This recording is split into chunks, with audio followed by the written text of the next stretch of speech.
They told me the building was empty at night. God, but I swear I wasn't the only one there. Gosh.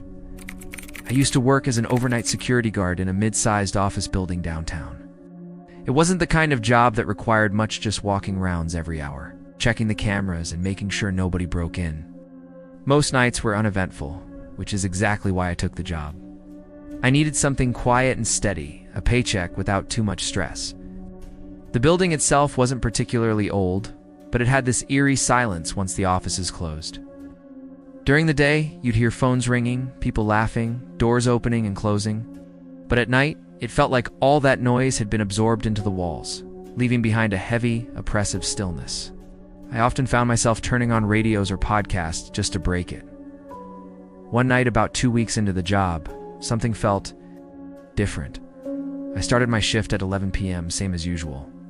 The cameras showed nothing out of the ordinary. The janitor was finishing up on the lower floors, but once he left around midnight, the place was all mine. I did my first walk through 5 floors. Hallways lined with glass offices, a couple of conference rooms, and an open-plan workspace on the top floor. Everything seemed fine. By the second round, just after 1 a.m., I noticed the elevator had moved. It wasn't alarming at first. Sometimes the system resets itself, or there's a glitch that makes the car return to the ground floor. But the display showed it sitting on the 3rd floor.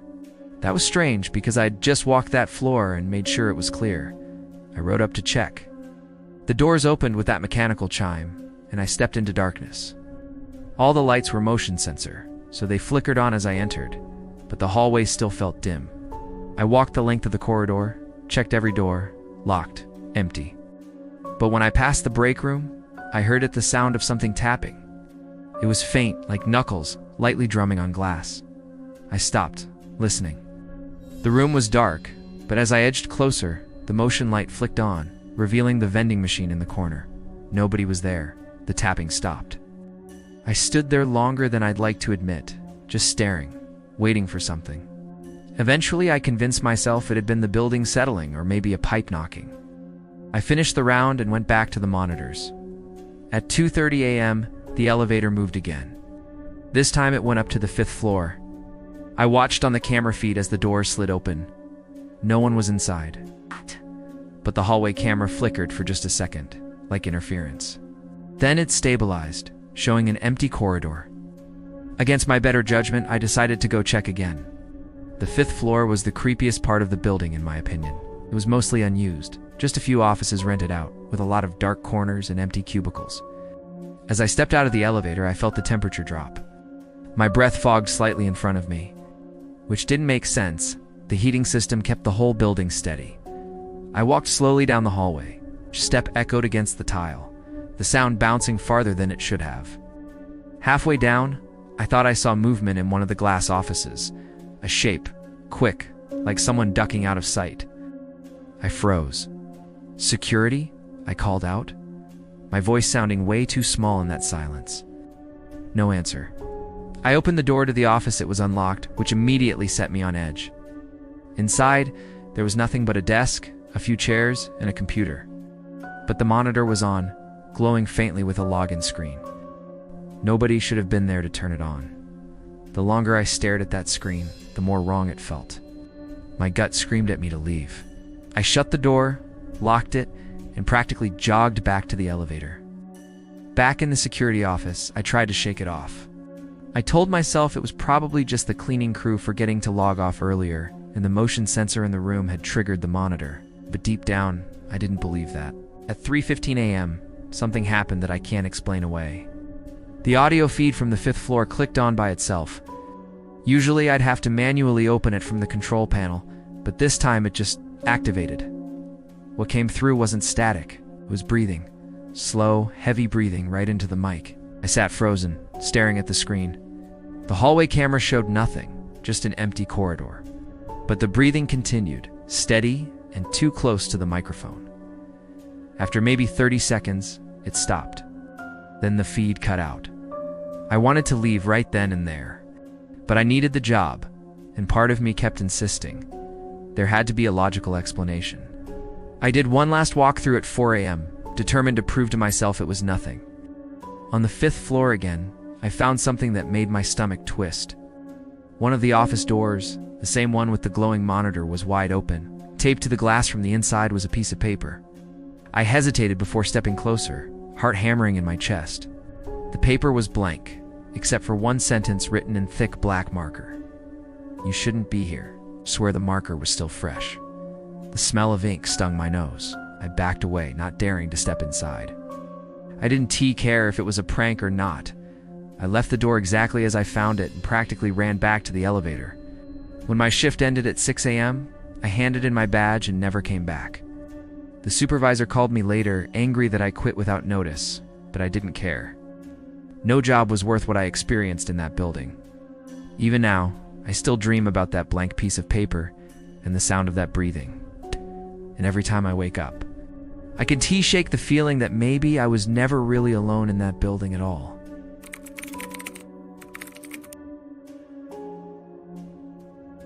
Hospitals never really sleep. But one night I realized not everyone I saw was alive. I've been a nurse for over 10 years, and I can tell you this: the night shift changes the way you see hospitals. During the day, everything feels busy and alive: patients, talking with visitors, doctors rushing around, phones ringing non-stop. But at night, the halls grow quiet. The lights dim, and the whole place feels like it's holding its breath. I was working the overnight shift in the medical ward of a mid-sized hospital. Most of our patients were long-term recovering from surgeries, battling chronic illnesses, or simply too fragile to be discharged. Nights were usually calm, just medication rounds and the occasional call light. But one particular night still lingers in my mind, and I can't explain it no matter how hard I try. It started around 2 a.m. I was walking past room 314, single bedroom that had been empty for 3 days. The patient assigned there had passed away earlier in the week. Housekeeping hadn't prepped it for the next admission yet. I glanced inside out of habit, and to my shock, someone was lying in the bed. It wasn't just a trick of the shadows, the figure was clear. A man, thin and pale, propped slightly upright against the pillow. His gown looked wrinkled, and one arm was resting across his stomach. I froze in the doorway. "Sir," I asked carefully. No response. I stepped in farther, feeling my pulse race. The air in the room felt colder than the hallway, and the faint beeping from the monitors outside seemed muffled, as if the room itself had swallowed the sound. "Sir, you're not supposed to be in here. Can you tell me your name?" The man's eyes opened. They were glassy and unfocused, but they locked onto mine. He didn't speak, just raised one hand slightly, as though pointing at something behind me. I whipped around. The room was empty. When I turned back, the bed was empty too. No man, no wrinkle in the sheets, nothing. I stood there for what felt like minutes, my skin crawling. Eventually, I backed out and shut the door, telling myself I was overtired, maybe imagining things. But the image of that man's eyes burned into my mind. I didn't tell anyone right away. Nurses don't exactly like admitting to hallucinations. But later that night, when I went to restock supplies, I overheard 2 orderlies talking near the elevators. One of them mentioned room 314. "Did you know the guy who died in there?" one asked. "Yeah," the other replied. "He passed a few nights ago, lung cancer. He was only in his 40s. I stopped in my tracks. They hadn't seen me, so I kept walking, but my heart was pounding. The man I saw matched that description. I tried to shake it off, focusing on my rounds.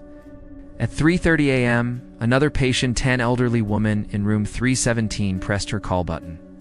When I entered, she looked agitated, clutching the bed rails. "There was a man in here," she whispered. "He said he was lost. He kept asking where his room was." My mouth went dry. What did he look like? Thin? Pale? He was coughing. I didn't know what to say. I reassured her, checked the room, and told her she must have dreamed it. But deep down, I knew she hadn't. The rest of the night dragged on. I avoided room 314, though every time I walked past, I felt the urge to look inside, to see if he had returned. Around 4:45 a.m., as I was finishing paperwork, I heard it. A faint, wet cough. It came from down the hallway near 314. My whole body went cold. I told myself I had to check. What if it was a patient in trouble? I grabbed a flashlight and walked slowly toward the sound. Each step felt heavier, like I was walking underwater.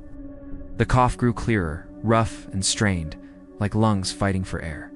When I reached the door, it was ajar. Pushed it open, shining the flashlight inside.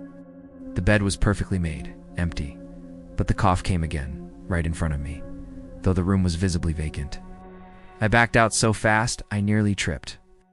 My hands shook as I pulled the door shut, my breath coming in ragged bursts. I didn't check again for the rest of the shift. Morning finally came, and with it, the relief of sunlight filtering through the windows.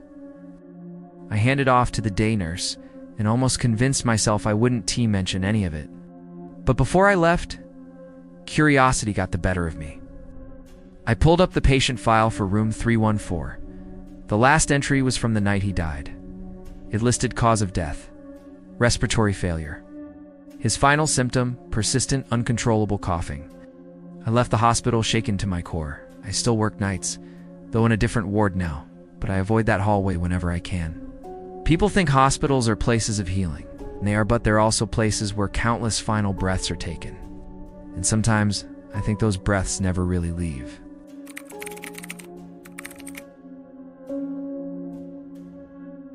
Working alone at a gas station at 3 a.m. is unsettling enough. But what terrified me most wasn't being alone, it was realizing I wasn't. I was 21 when I started working overnight shifts at a small convenience store attached to a gas station. The place stayed open 24/7, mostly serving truckers, insomniacs, and the occasional drunks staggering in from the nearby bars. I didn't mind the hours. I figured it would be easy money, quiet and uneventful. But one week in, I learned that quiet wasn't always a good thing. It was a Tuesday night, or technically early Wednesday morning, around 2:45 a.m. The store was dead quiet, the hum of the fluorescent lights the only sound. I was leaning on the counter, half asleep, when the door chimed. A man walked in. At first glance, nothing seemed unusual. Wore a dark hoodie pulled over his head, his hands stuffed into the pockets. He kept his head slightly down, so I couldn't see his face clearly. He moved slowly through the aisles, almost like he was wandering without purpose. After a few minutes, he grabbed a single bottle of water and came to the counter. I greeted him, rang it up, and he slid a crumpled bill across the counter without a word. I tried to hand him his change, but he just stared at me for a moment before walking out, leaving the coins on the counter. Strange, but not the strangest customer I'd ever had. About 20 minutes later, the door chimed again. It was him. Same hoodie, same slow shuffle. This time, he picked up a pack of gum. I rang him up, handed him the bag. Again, no words. Again, he stared longer this time before walking out. I checked the cameras out of curiosity. Didn't even go to a car. He just walked off into the darkness at the edge of the lot. By 3:30, he came back a third time. This time, I felt uneasy. Something about the way he moved, it wasn't just slow. It was deliberate, like he was buying time. He grabbed a candy bar, brought it to the counter. Same stare. No words. No change taken. Forced a smile. Busy night for you, huh? No response. He just turned and left, disappearing into the night. At this point, the hairs on my arms were standing up. I checked the lot again, no car, no bike, no sign of him leaving, just darkness. Around 4:15, I saw movement on the camera. He was back, only this time he didn't come through the front door. The feed showed him standing at the edge of the parking lot, just out of reach of the lights facing the store. I watched for a solid minute. He didn't move, didn't walk closer. Just stood there, head tilted slightly, like he was watching me through the glass. I grabbed the phone, ready to call the police, when the door chimed. My stomach dropped. He was inside again, walking down the aisles. I hadn't seen him approach on the cameras. 1 second he was outside. The next, the door was opening. He picked up another bottle of water, and my hands trembled as I rang it up.